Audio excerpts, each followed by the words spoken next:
Hello friends, நான் உங்க சரு. நான் 9th ஸ்டாண்டர்ட் படிக்கிறேன். ஒவ்வொரு ஆண்டும் டிசம்பர் 10ஆம் தேதி மனித உரிமைகள் தினமாக கொண்டாடப்பட்டு வருது. அதை பத்தி உங்களோட ஒரு சில வார்த்தைகள் பேச போறேன். மனிதன் இயற்கையாகவே சில உரிமைகளோடு தான் பிறக்கிறான். அவனுக்கு வாழ உரிமை இருக்கிறது. ஏன், மிருகங்களுக்கு கூட இந்த உணர்வு உண்டு. நாகரிகம் வளர வளர மனித உரிமைக்கு மதிப்பு தரப்படுவதில்லை. உலகம் முழுவதும் இந்த நிலைமை இருக்கிறது. அமெரிக்கா போன்ற மேலை நாடுகளில் லிங்கன், மார்ட்டின் லூதர் கிங் போன்ற தலைவர்கள் மனித உரிமைக்காக போராடிய போது துப்பாக்கி குண்டுகளுக்கு இரையானார்கள்.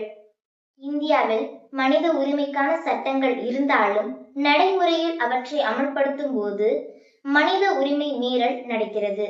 கல்வி அறிவின்மைதான் இதற்கு முக்கிய காரணமாகும்.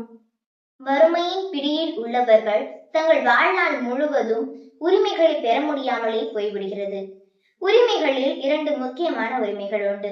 அவை அரசியல் உரிமைகள் மற்றும் வாழ்வியல் உரிமைகள். வேலை, சுதந்திரமான வாழ்வு, எழுத்து, பேச்சு போன்றவை வாழ்வியல் உரிமைகள் ஆகும். தேர்தலில் வாக்களித்தல், அரசாங்கத்தின் பணிபுரிதல், போட்டியிடுதல், அரசாங்கத்தின் குறைகளை சுட்டிக்காட்டுதல் போன்றவை அரசியல் உரிமைகள் ஆகும். மனித உரிமை கழகம் மாநில அளவிலும் தேசிய அளவிலும் செயல்பட்டு வருகிறது. ஜனநாயகத்தை விட நல்லது நமக்கு தெரியாது. மனித உரிமையை மதிப்பதே தற்போது முதன்மையானது என்று சர்ச்சில் கூறியதை நினைவில் கொள்ள வேண்டும் என்று கூறி என் உரையை முடித்துக் கொள்கிறேன். நன்றி.